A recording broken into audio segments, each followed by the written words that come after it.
The heavy leather chair in the mortgage broker's office squeaked softly as I shifted my weight, trying to find a comfortable position.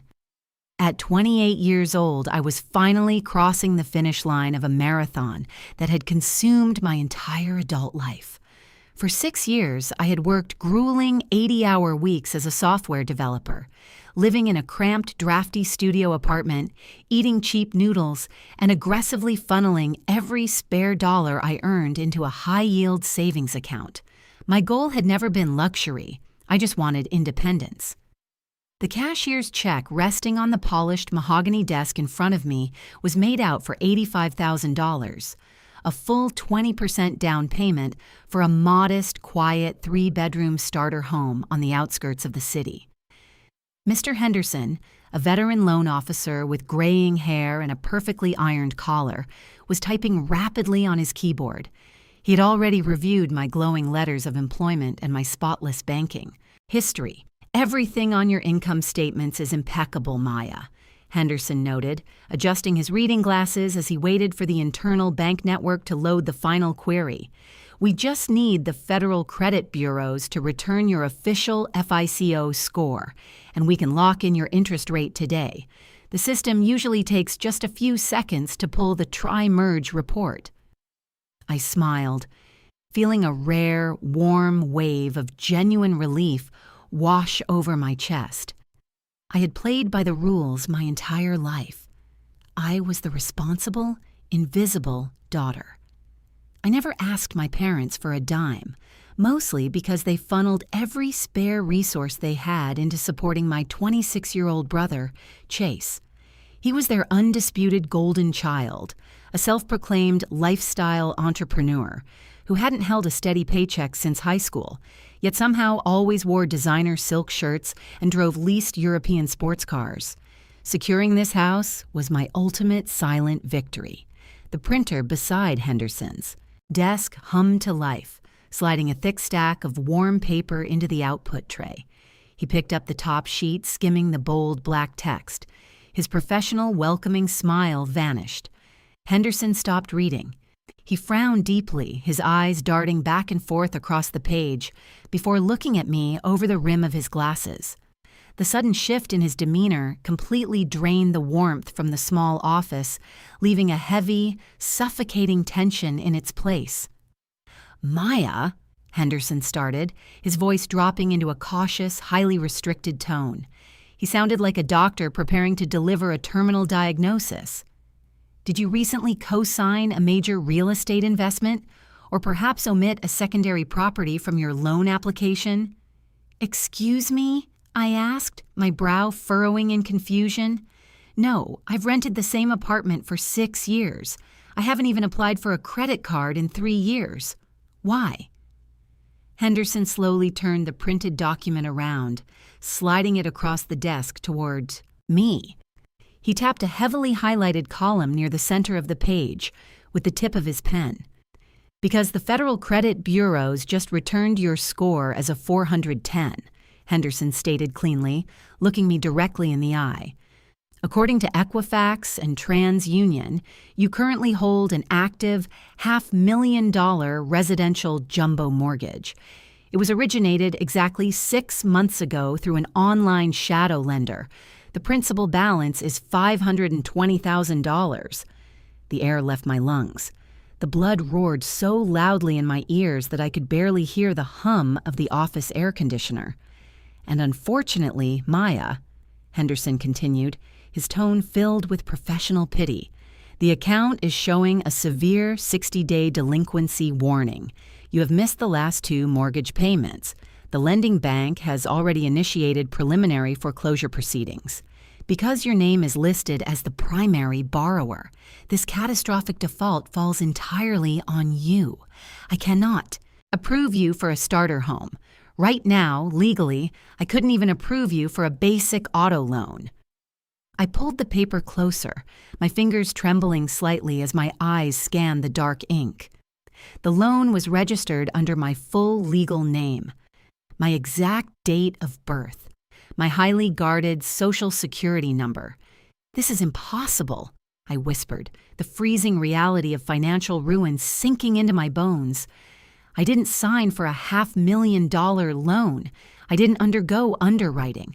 Someone has stolen my identity. How could a bank approve this without me physically sitting in a room and signing a contract?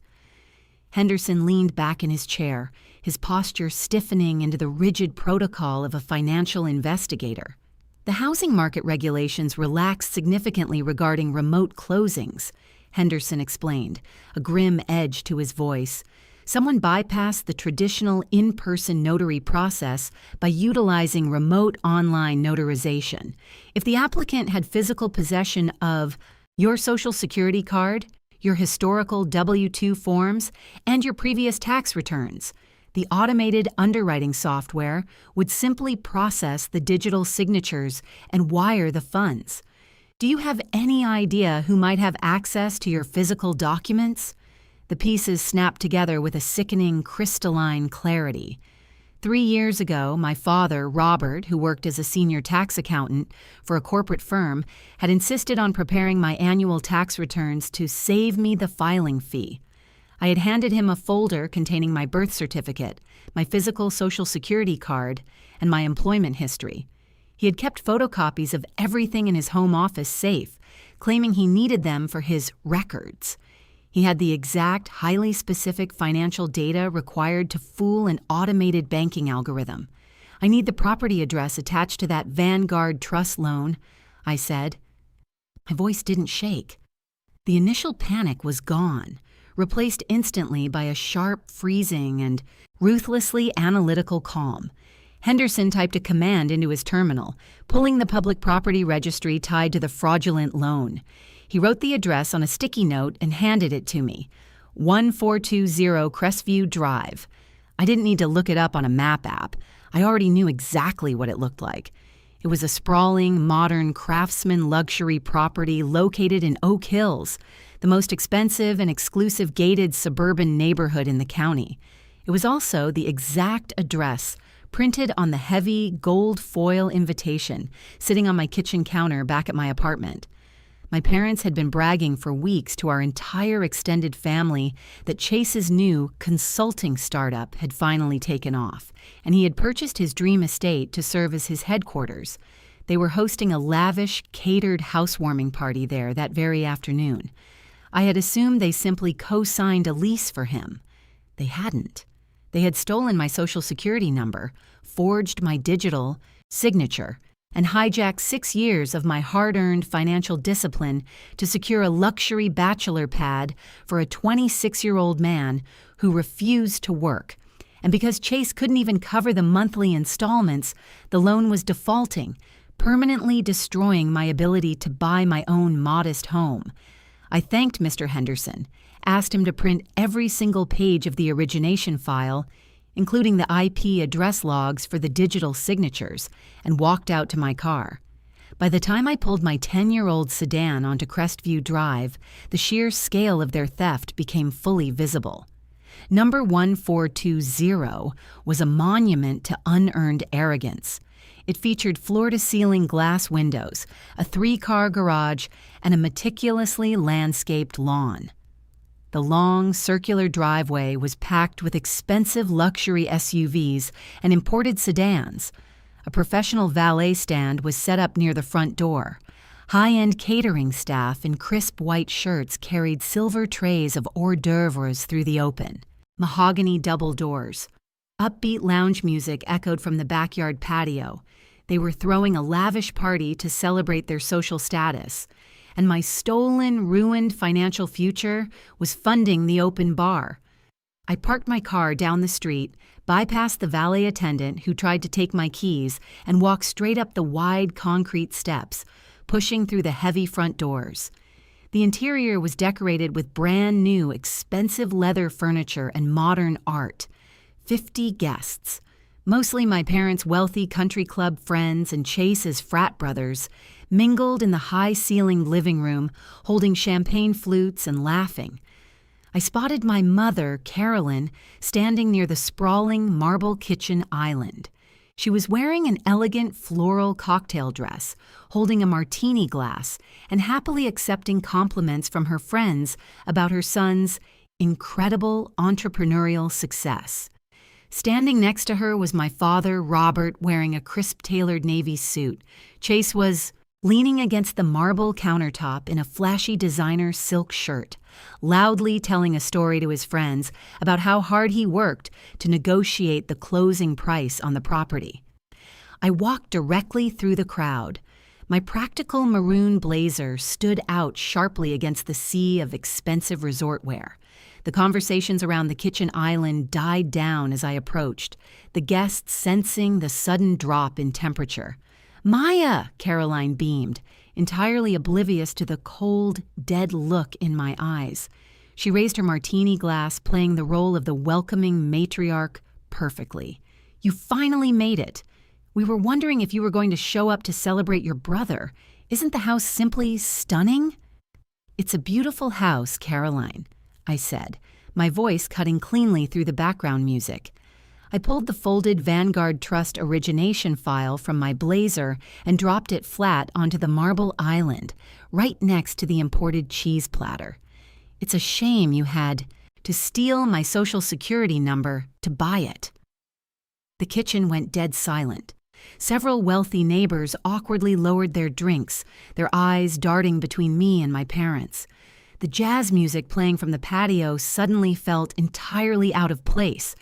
Chase's arrogant smirk faltered, his hand freezing halfway to his mouth with a drink.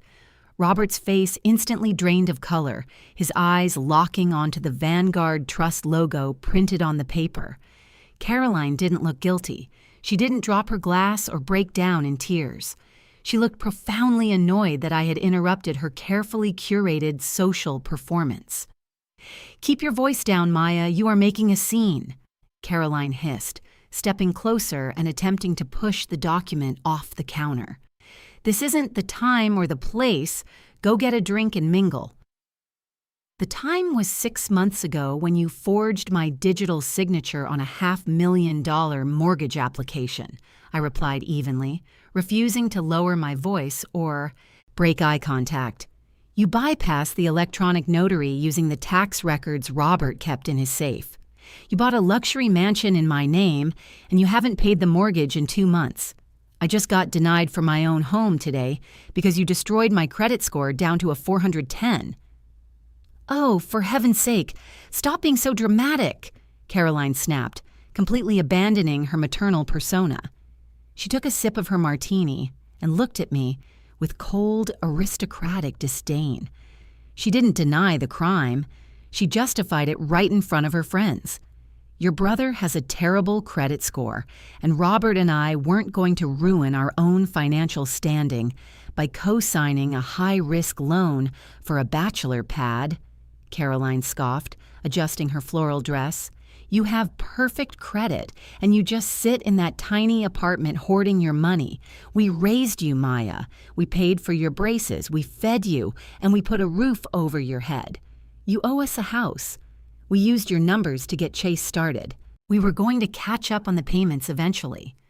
You missed 2 payments because you prioritized hiring a caterer and a valet service for a housewarming party over paying the bank," I summarized, ensuring every single guest heard the exact mechanics of their twisted financial priorities. "It's family business. The family shares its wealth," Robert interjected, stepping forward and using his stern, patriarchal tone to try and bully me into submission. He pointed a rigid finger at the front door. "You will go home, calm down, and keep your mouth shut. If you dare call the local police over this and embarrass us, we will cut you off completely. You will be dead to this family." I looked at the 3 of them. I didn't throw a tantrum over my ruined credit. I didn't beg them to pay the past due balance. "Enjoy the party," I said quietly. I turned my back and walked out the front doors, leaving the silent, awkward crowd behind me. They thought they had trapped me. They assumed the threat of being disowned would force me to absorb a $500,000 fraudulent debt in silence to keep the peace. They genuinely believed that going to the local municipal police station would result in a bored patrol officer declaring it a civil family dispute. They completely forgot that stealing a Social Security number to execute a fraudulent residential loan across a federally insured banking network isn't a local police matter. It is a severe federal felony. I sat down in the driver's seat of my sedan, locked the doors, and pulled out my laptop. I didn't dial 911. I opened the encrypted reporting portal for the FBI's White-Collar Crime Division and the Office of the Inspector General for the Department of Housing and Urban Development.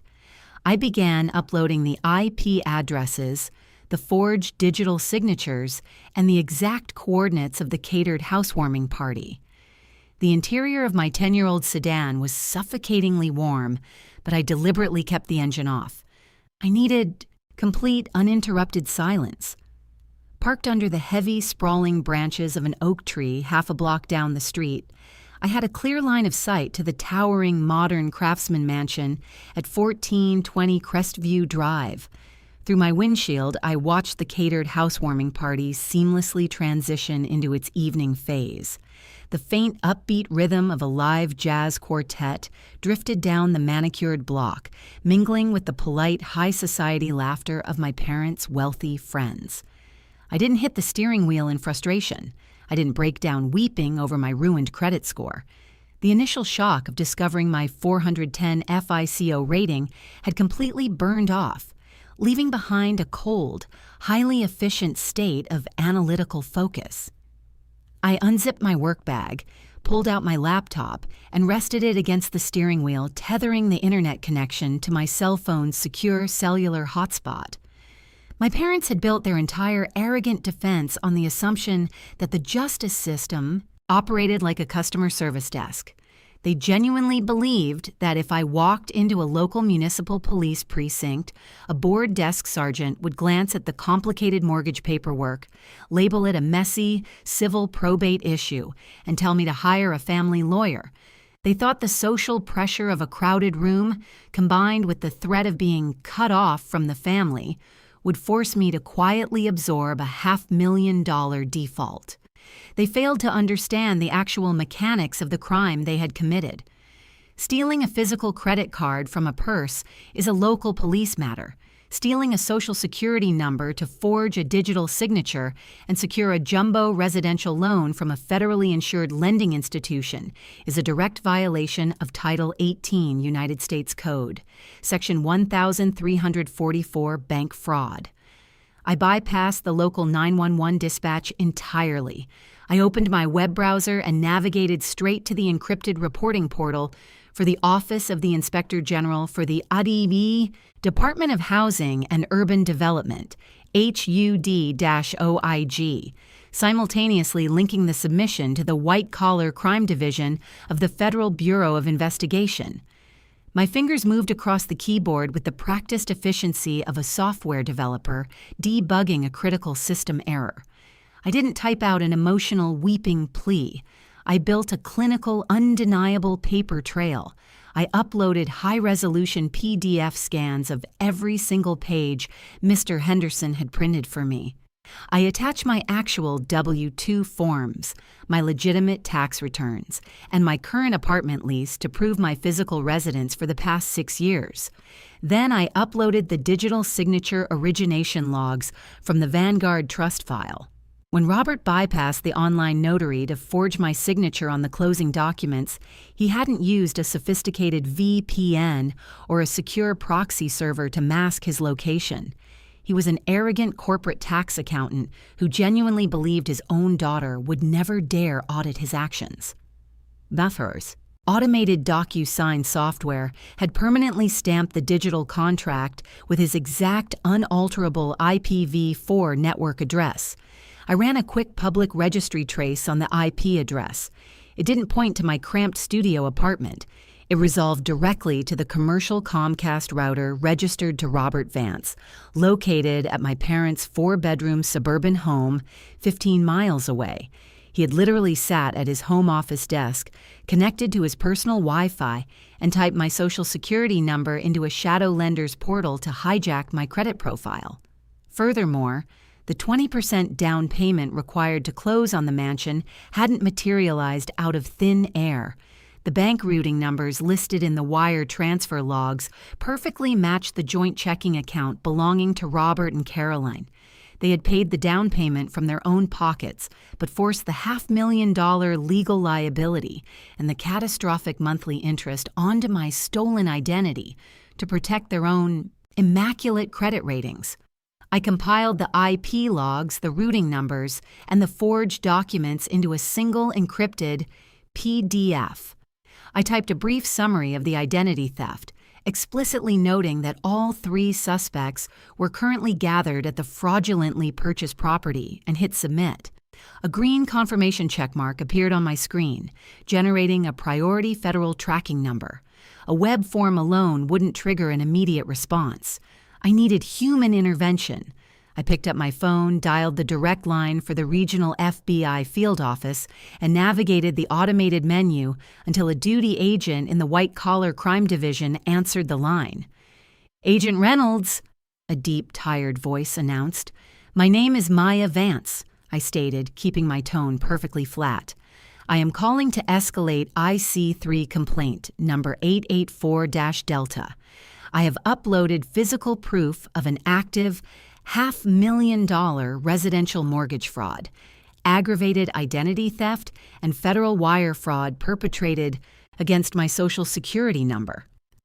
I heard the rapid clicking of a keyboard on Reynolds' end as he pulled up the file. The typing stopped abruptly.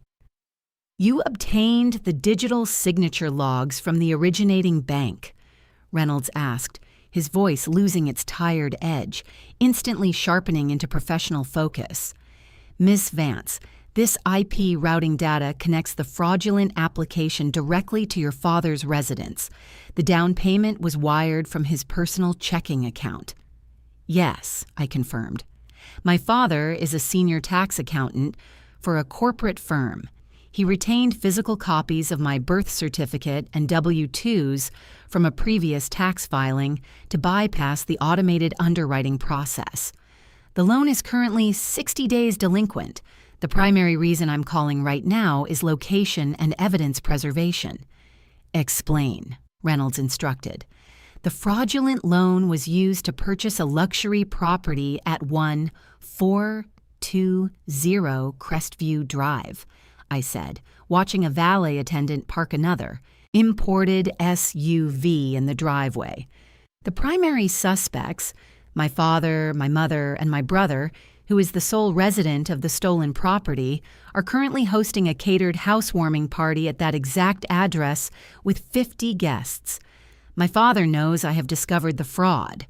He is a corporate accountant.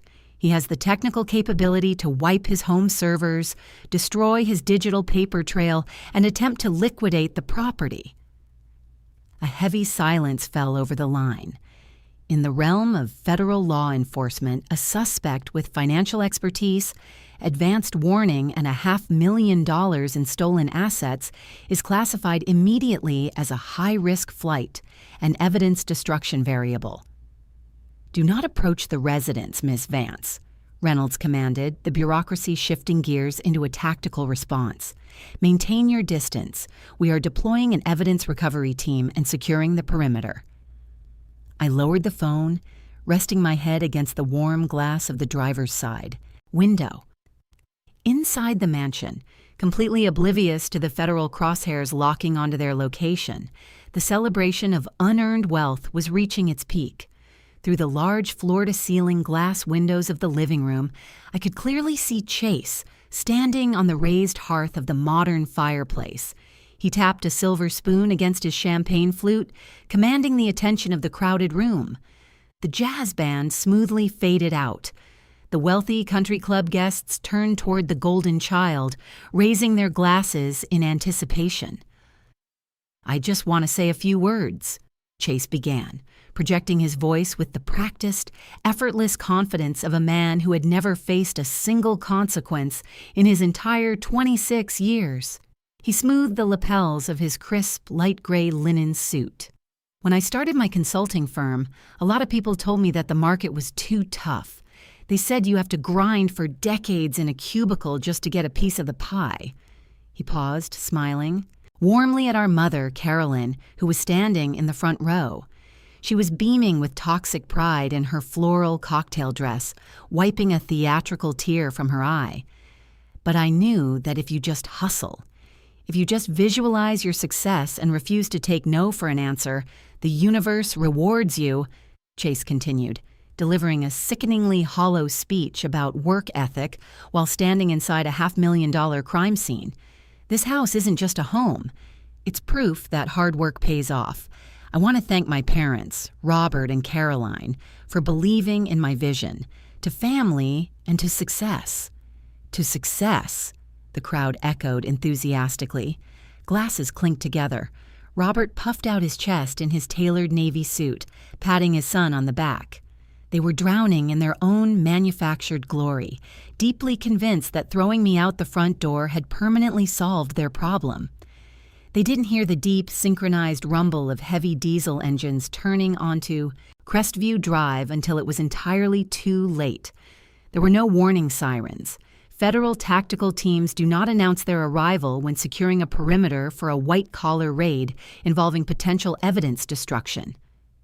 I sat up straight in my car, watching through the rear-view mirror as a convoy of 3 unmarked black Chevy Suburbans and a dark green, heavily armored tactical transport vehicle rolled silently down the wealthy suburban street. They moved with predatory precision, bypassing the line of parked luxury cars.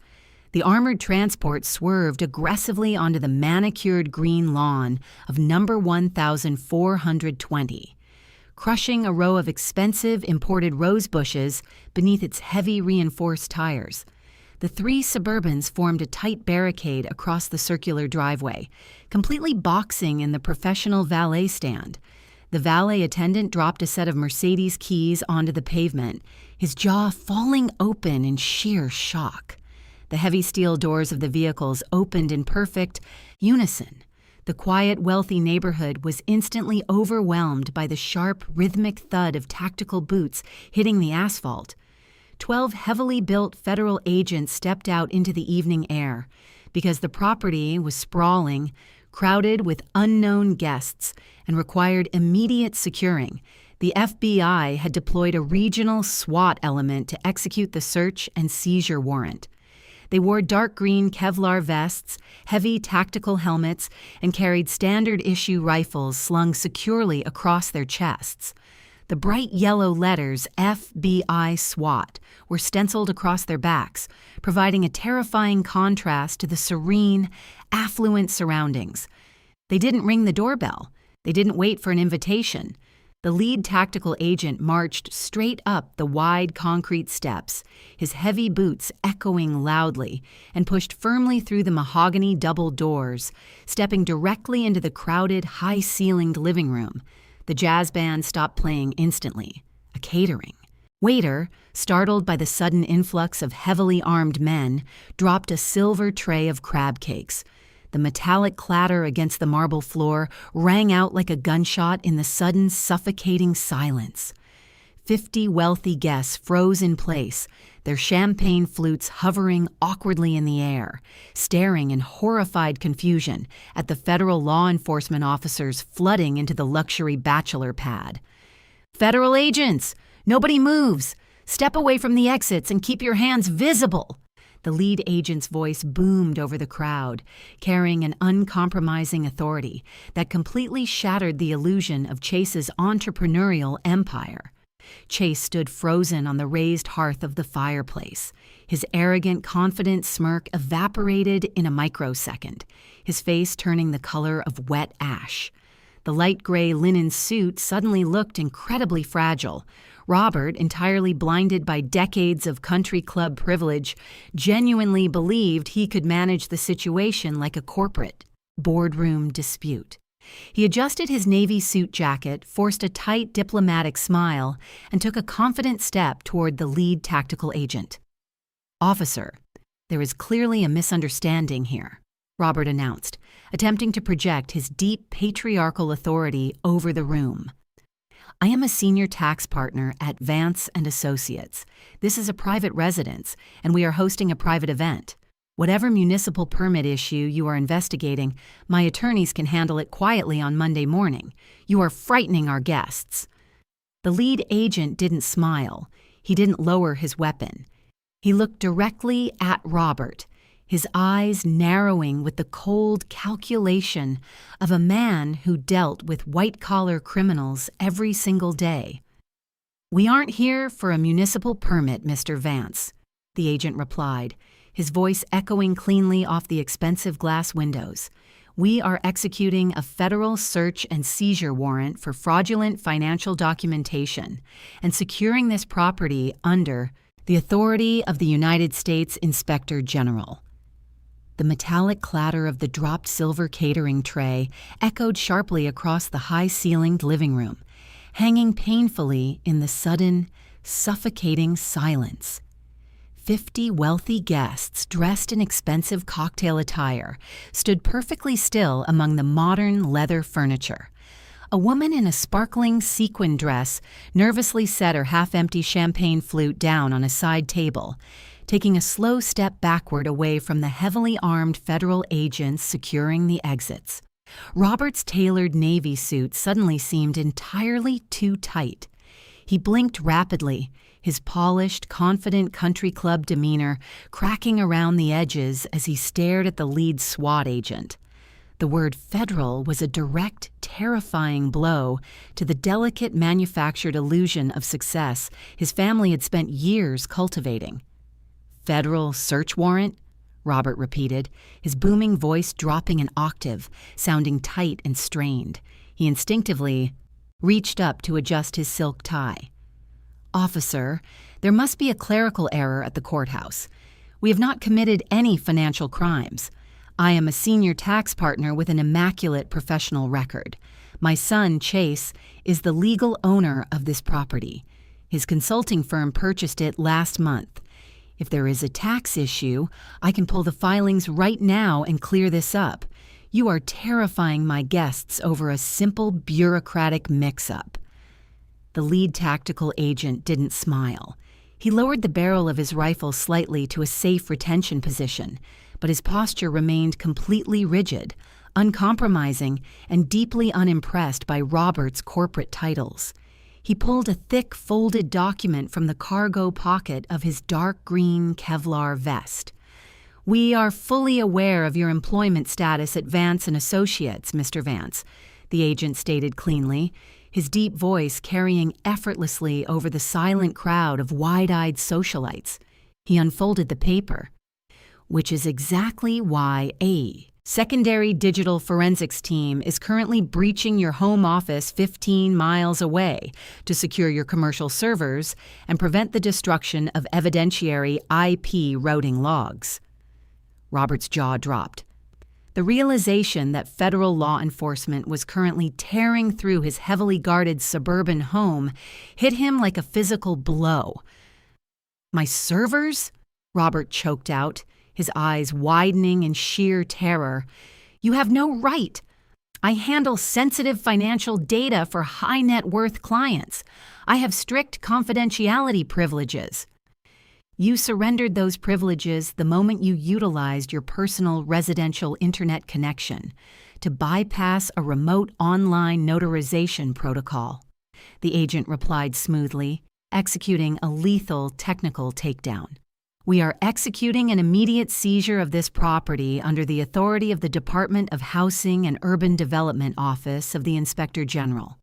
We are acting on a priority referral for severe violations of Title 18, United States Code, bank fraud and aggravated identity theft." Caroline, who had been beaming with toxic maternal pride just 3 minutes earlier, let out a sharp, breathless gasp.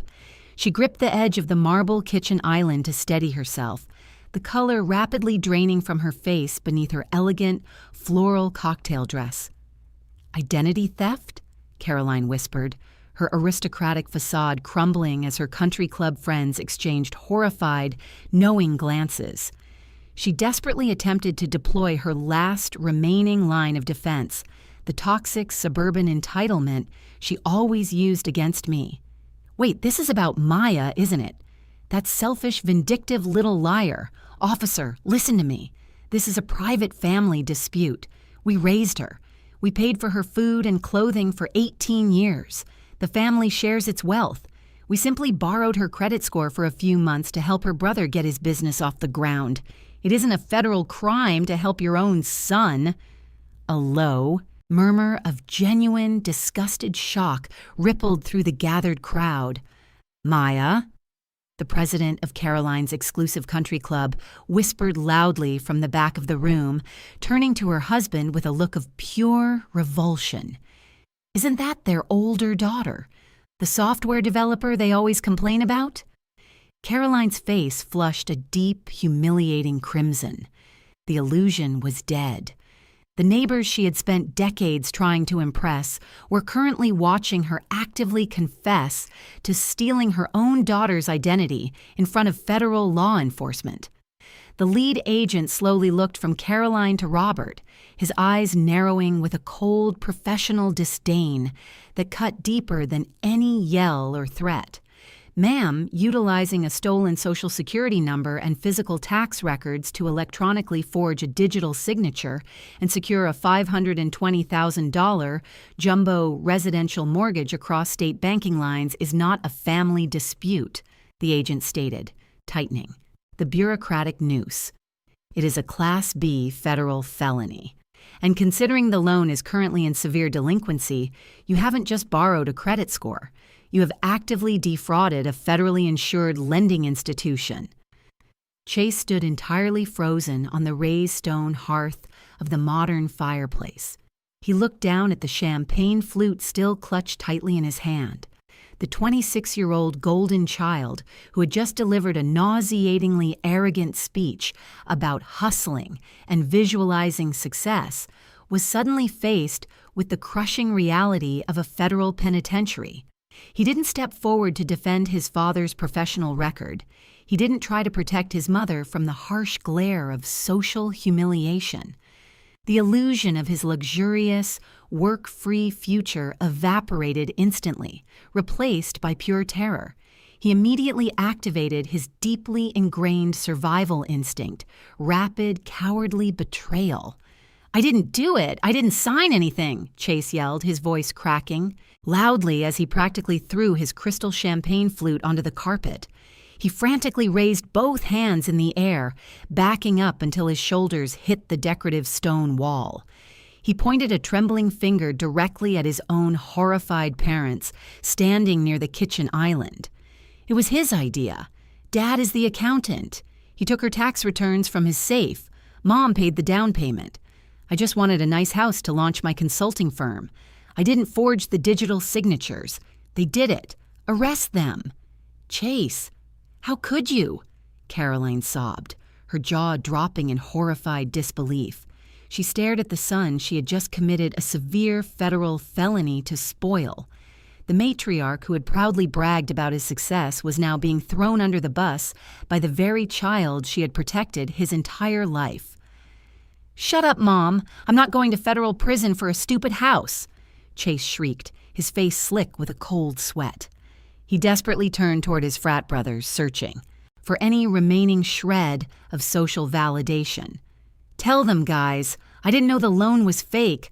I'm a victim here." His friends silently turned their heads, staring at the floor or looking out the windows, completely abandoning him to the federal justice system. "He's lying. He begged us for this property.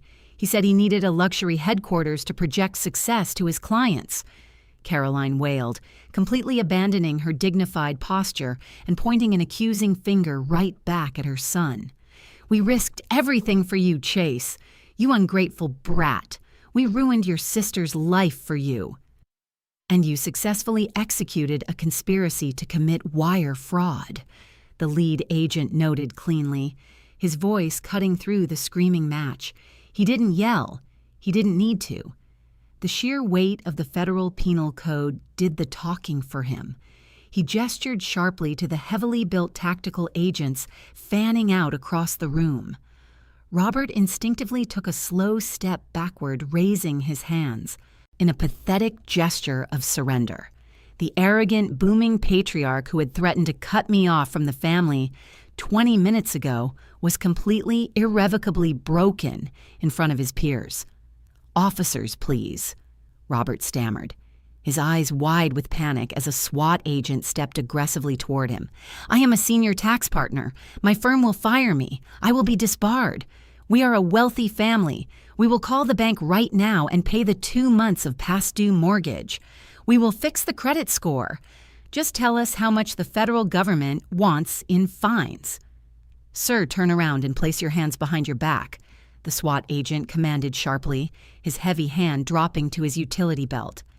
"You cannot write a check to buy your way out of aggravated identity theft." "No, wait, I have connections. I know the local judges," Robert begged wildly, desperately looking over his shoulder at the silent, horrified crowd of wealthy guests. He was searching for an ally, a country club friend to vouch for his character. Nobody stepped forward. Nobody said a word. The heavy metallic clatter of steel handcuffs unspooling from a tactical belt echoed sharply across the ruined housewarming party. The agent forcefully grabbed Robert's right wrist, wrenching his arm firmly behind his back over his crisp, tailored navy suit, and secured it with freezing steel.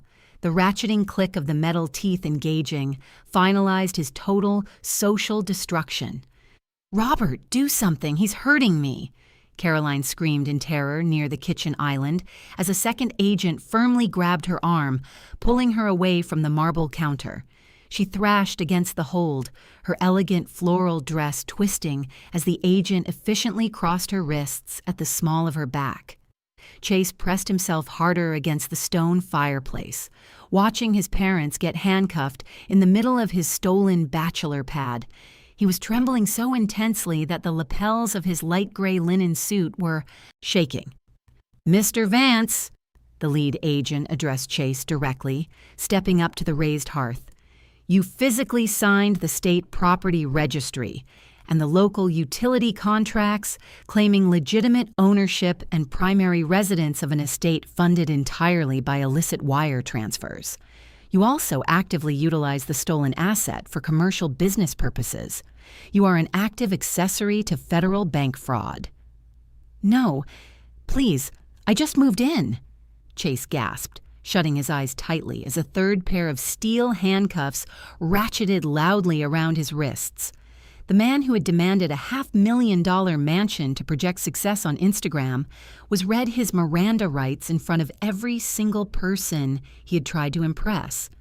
From my parked car half a block down the street, I sat perfectly still, watching through the windshield as the heavily armed federal agents marched my screaming mother, my sobbing father, and my cowardly brother out the front doors of the luxury mansion.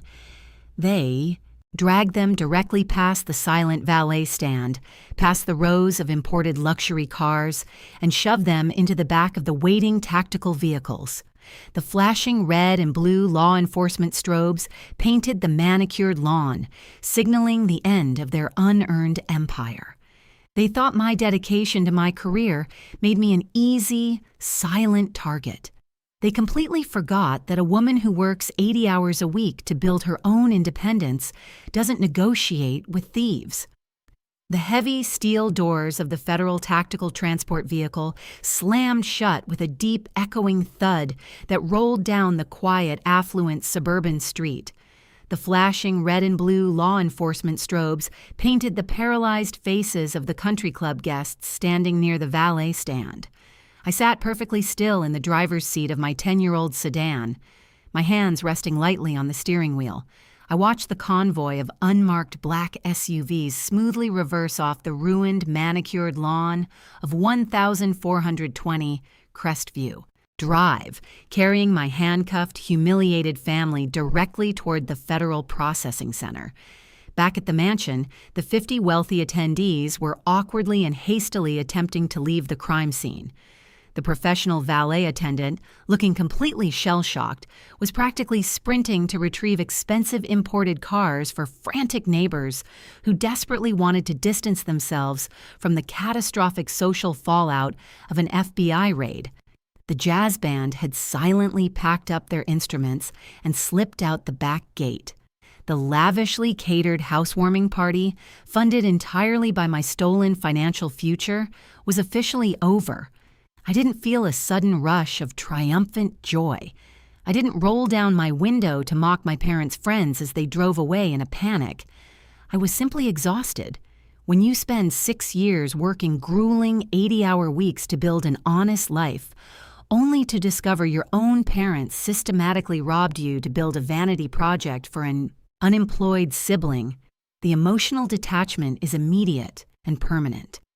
I disconnected my laptop from the cellular hotspot, placed it securely back into my work bag, turned the ignition key, and drove the 15 miles back to my cramped, drafty studio apartment in complete silence. 4 hours later, I was sitting at my small kitchen table, staring blankly at the $85,000 cashier's check that was supposed to secure my independence. I was meticulously organizing the physical copies of my legitimate W-2 forms, preparing a formal sworn affidavit for the federal prosecutor detailing exactly how Robert had manipulated his position as my former tax preparer to execute the identity theft. The silence of my apartment was abruptly shattered by the sharp, rhythmic ringing of my cell phone resting near my coffee mug. I picked it up and glanced at the glowing screen. The caller ID didn't display my father's name or his contact photo, his sleek, encrypted corporate smartphone, along with my mother's designer device and my brother's expensive phone, was currently logged into an evidence locker at the regional FBI white-collar crime field office for forensic digital extraction. The screen simply displayed an unknown toll-free number originating from a secure institutional exchange. I swiped to accept the call, tapped the speakerphone icon, and set the device flat on the wooden table. This is a prepaid collect call from an inmate at the Federal Metropolitan Detention Center. An automated synthetic female voice announced, the tone entirely stripped of human empathy, erasing every single ounce of corporate dignity my father had ever possessed. To accept this call and acknowledge that this conversation is subject to federal monitoring and recording, press 1. I pressed 1. A sharp electronic beep echoed against my apartment walls. "Maya!" Robert's voice crackled harshly through the receiver. The deep, booming, patriarchal authority he had, weaponized for decades to control our family, was completely gone. He sounded breathless, thin, and entirely hollowed out by the humiliating acoustic echo of a concrete federal holding cell. He was yelling frantically to be heard over the chaotic, metallic background noise of other inmates using the mounted wall phones in the processing block, accompanied by the distant clatter of heavy steel gates sliding shut. "Are you insane?" Robert bellowed into the plastic receiver, his panic spiking into a hysterical pitch as he desperately tried to reclaim his authority over me from inside a cage. I am standing barefoot in line for a full federal strip search. They confiscated my watch, my belt, and my shoelaces. "Your mother is having a nervous breakdown in the women's intake block because they made her remove her jewelry, and Chase is crying hysterically in a holding cell wearing an orange paper suit. My senior partners at the accounting firm just saw my arrest broadcasted on the local evening news. The federal magistrate just denied our preliminary bail request because the digital forensic team is actively raiding my home office servers, making me an evidence-tampering risk. Do you have any idea what you have just done to this family?" "I didn't do anything to this family, Robert," I replied smoothly, keeping my voice perfectly flat and entirely devoid of emotion. I traced the edge of my coffee mug with my index finger. "I simply filed a standardized identity theft report with the Department of Housing and Urban Development to correct a severe inaccuracy on my credit profile." "It wasn't an inaccuracy. It's a piece of paper," Robert shrieked, aggressively slapping his open palm against the hard plastic divider of the prison phone bank. The dull thud carried clearly through the receiver, highlighting his total loss of physical control. "You are acting like a selfish, vindictive brat. We didn't rob a bank. You were just sitting in that tiny apartment, hoarding your paycheck. You didn't even need the credit score right now. The family shares its wealth, Maya. Chase needed a luxury headquarters to secure high-net-worth consulting clients, and you were just being selfish. We didn't hurt anybody. We bought a house to keep your brother's business afloat. We were going to catch up on the missed payments eventually. If the family is supposed to share its wealth, I stated evenly, springing the psychological trap with cold, mechanical precision, directly addressing the core of their toxic entitlement. Then why didn't you and Caroline simply co-sign the jumbo mortgage for him using your own flawless corporate credit scores? There was a sharp, terrified silence on the line. The heavy, ragged breathing of my father trying to process the exposure of his own staggering financial hypocrisy echoed through the speaker. He had spent his entire life lecturing me about financial responsibility, and I had just cornered him with his own logic while the federal recording system captured every word. I had to protect our own financial standing, Maya, Robert stammered, his voice dropping into a defensive, pathetic whisper as he actively confessed to his predatory mindset. Your mother and I worked hard for our lifestyle. Chase's consulting firm isn't generating revenue yet, and we knew he was going to be completely unreliable with the monthly installments.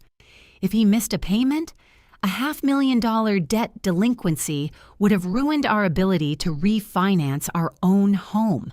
We couldn't assume that level of risk at our age. We needed your blank credit history because it was a clean slate to absorb the liability. It was a necessary sacrifice for the family. And you successfully destroyed that clean slate down to a 410 FICO score, I noted quietly, entirely unbothered by his panic, the disgust settling heavily in my voice, because you explicitly decided your personal financial safety net, your luxury car leases, and your country club status were more important than your own daughter's ability to ever own a home. You have to stop this immediately, Robert screamed, entirely abandoning reason. Assuming the federal legal system operated like a corporate HR department, he could easily bully into submission. Call the FBI field office right now. Tell the lead agent that this is a huge family misunderstanding.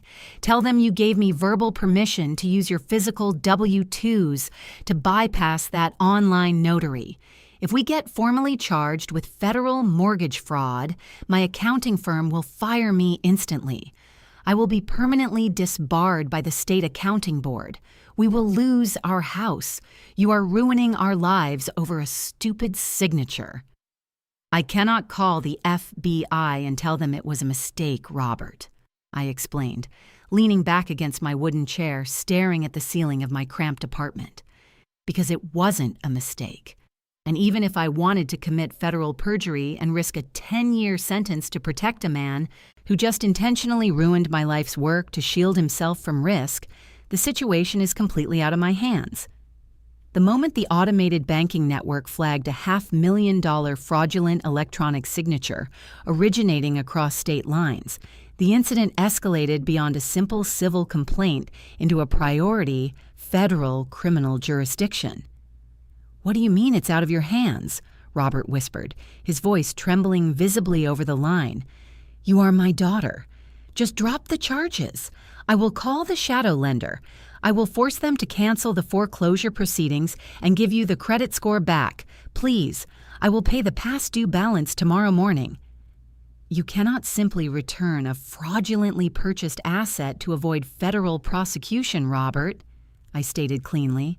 And before you promise me administrative favors you don't actually possess, you might want to consider your upcoming civil liability. What are you talking about? Robert snapped angrily, his accountant brain desperately trying to calculate a way out of the trap. Because the primary fraud occurred across federally insured banking lines, the original lender has already triggered their corporate fraud insurance policy, I explained, my voice turning to pure ice.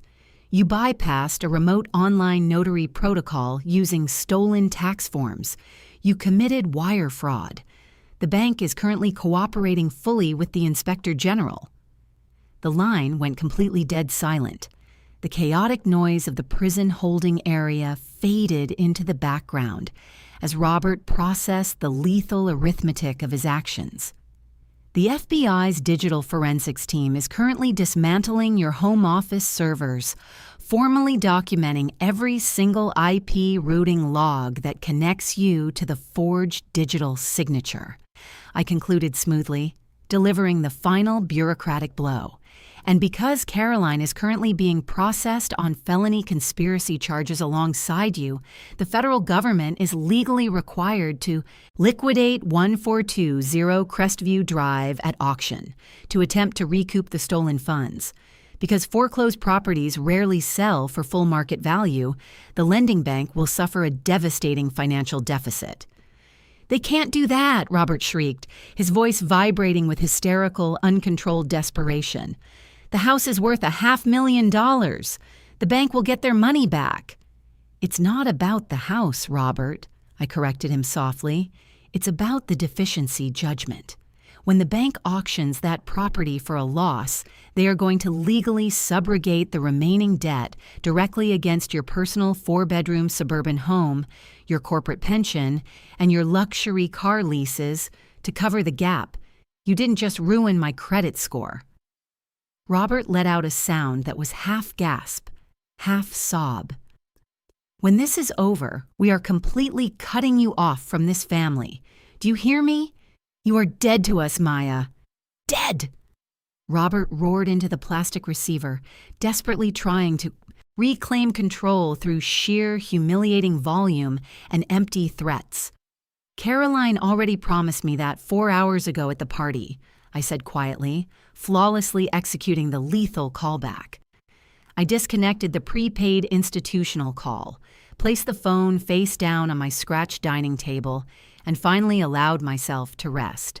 The line clicked and went dead. My cell phone rested silently against the worn grain of my small kitchen table. The distant, echoing noise of the heavily secured federal processing lobby, where my father was frantically, pathetically trying to negotiate with a system that only understood hard numbers and concrete evidence, was permanently severed from the quiet sanctuary of my drafty studio apartment. I didn't feel a rush of euphoric victory. I was simply deeply, physically exhausted. When you deliberately steal your own daughter's Social Security number out of a home safe to forge a $500,000 mortgage application and stand in a crowded room, sipping martinis while claiming she owes you a luxury house because you fed her as a child, you don't get to hide behind the family shares its wealth defense when the Department of Justice finally calculates the receipt. I leaned back in my wooden chair, staring at the $85,000 cashier's check resting next to my cold coffee. My immediate financial plans were temporarily delayed, but my credit profile was now officially locked under federal investigation, protecting me from further liability. My ultimate closure was just beginning. I reached for my laptop, opened a fresh spreadsheet, and started methodically planning the restoration of my credit score. I didn't just wait for the federal agents to do the heavy lifting. I spent the next 3 weeks working directly with Mr. Henderson, meticulously compiling sworn affidavits, police report numbers, and fraud alerts to submit to Equifax, Experian, and TransUnion. The process of untangling a stolen identity is incredibly grueling. Every single day required phone calls, notarized letters, and endless patience, all while knowing my parents were sitting in federal holding cells awaiting trial. Over the next 24 months, the federal justice system, the FBI's white-collar crime division, and the original lending institution executed a flawless, systematic dismantling of my family's entire manufactured life. They answered every arrogant threat my parents had ever made with strict, uncompromising judicial arithmetic. Because I had secured the original tri-merge credit report directly from Mr. Henderson, and because the FBI digital forensics team successfully recovered the exact IP routing logs from Robert's seized home servers before he could delete them, Their high-priced corporate defense attorneys had zero leverage to negotiate. The federal prosecutor simply presented the undeniable paper trail connecting my father's corporate Wi-Fi network directly to the fraudulent digital signatures. The final nail in the coffin was the extensive body camera footage from the SWAT raid, capturing Caroline explicitly confessing to the crime in front of 50 wealthy country club witnesses. Robert, the booming patriarch who genuinely believed his accounting credentials made him an untouchable architect of the law, suffered a devastating, immediate professional and legal collapse. He was indicted for aggravated identity theft, bank fraud, and conspiracy to commit wire fraud. The state accounting board permanently revoked his CPA license, stripping him of his senior corporate partnership and effectively ending his career overnight. But the damage didn't stop there.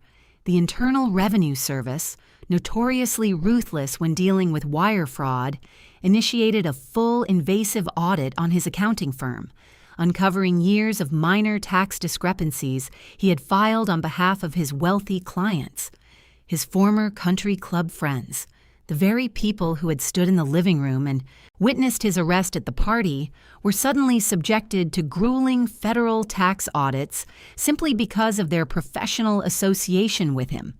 He didn't just ruin his own reputation, he dragged his entire social circle into a federal tax nightmare. He became a total pariah in his own community. The federal judge, thoroughly disgusted by his calculated predatory exploitation of his own daughter to shield himself from financial risk, sentenced him to 84 months, a full 7 years, in a federal penitentiary. Caroline's untouchable suburban matriarch persona was completely and permanently dismantled under the harsh fluorescent lights of the federal courtroom. She was convicted of conspiracy to commit bank fraud and accessory to identity theft. Her defense attorney tried to argue that she was simply a passive bystander, unaware of the technical mechanics of the fraud.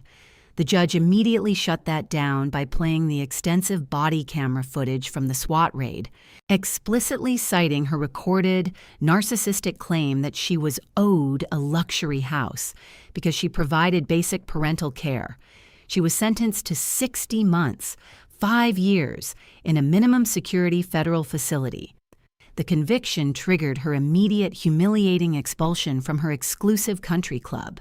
The board of directors mailed the termination letter directly to her prison cell, officially isolating her from every single social circle she'd spent decades curating. Chase, the 26-year-old golden child who immediately threw his parents under the bus the second the SWAT boots hit his stolen teak floors, did not escape the blast radius. He tried to claim he thought the house was an early inheritance, but the federal prosecutor pointed out that he had physically signed the local utility contracts, the municipal water bills, and the property tax registry, claiming legitimate ownership of an estate funded entirely by a fraudulently obtained mortgage. He was convicted of accessory to bank fraud. He was sentenced to 48 months, 4 years, in federal prison. The self-proclaimed lifestyle entrepreneur who demanded a $500,000 luxury headquarters to project success on social media was legally forced to wear a high-visibility orange vest and spend 1,000 hours manually scrubbing graffiti off public transit stations and picking up trash along the federal highway system. Their financial ruin was the final devastating blow.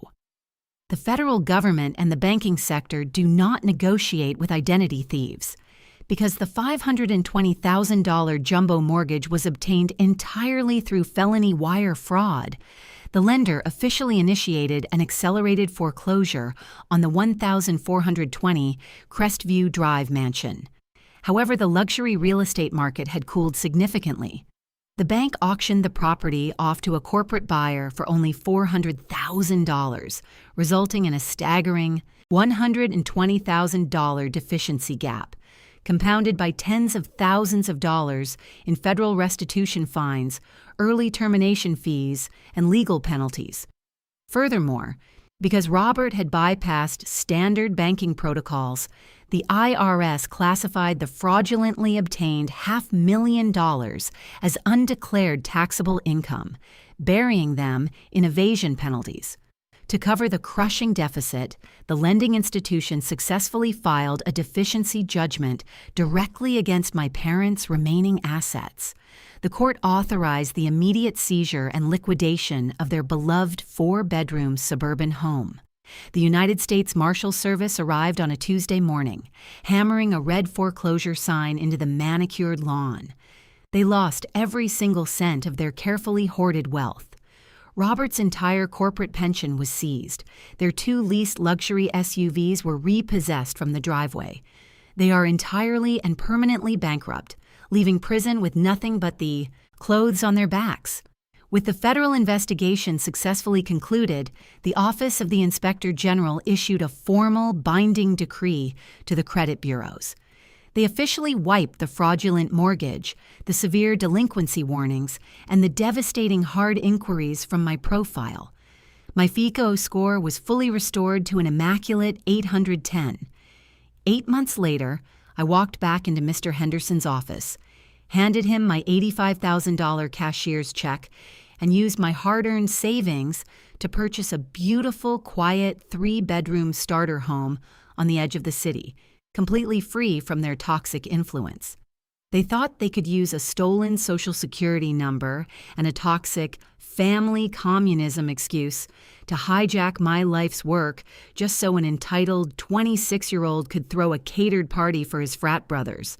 They thought I would simply panic, surrender my financial future, and absorb a $500,000 debt to avoid embarrassing them at a housewarming event. They completely forgot that a woman who works 80 hours a week doesn't argue with thieves. I just uploaded the digital paper trail to the Federal Bureau of Investigation, drove to the party, and let a SWAT team hand them the receipt in front of the entire neighborhood. If your entitled family stole your Social Security number, forged a $500,000 digital mortgage in your name so your unemployed brother could buy a luxury mansion, and laughed in your face while drinking martinis at his catered housewarming party, would you have called the armed FBI SWAT agents to drag them out in handcuffs? Or would you have just surrendered your credit score to keep the family peace? Tell me your thoughts in the comments below. If you enjoyed this story of federally enforced justice, leave a like, subscribe to the channel, and turn on notifications. See you in the next video.